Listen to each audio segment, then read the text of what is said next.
ഞാനിപ്പോ സ്കൂളിൽ നിന്ന് വന്നല്ലേ ഉള്ളൂ. എന്റെ പൊന്നു, അമ്മയ്ക്കിപ്പോ എന്തോന്ന് വേണം?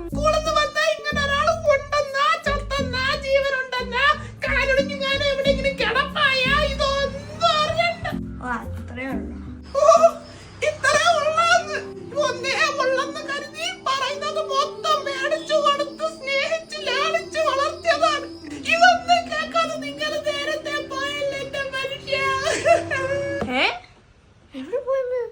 ഗൾഫിലായിരുന്നു.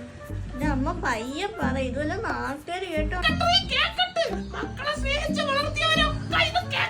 എന്റെ പൊന്നമ്മേ, ക്ലാസ്സിലെ എക്സാം റിസൾട്ട് വന്നു. ഞാനാണ് ടോപ്പ്. നല്ലൊരു ദിവസമായിട്ട് ആടി വിടാൻ വരണ്ടേ? 45 മാർക്കുണ്ട്. 5 മാർക്ക് എവിടെ പോയി? അയ്യോ, എങ്ങനെ പോവാൻ? എനിക്ക് യാതൊരു നേരവും ഈ തോണ്ടലല്ലേ ഇങ്ങനെ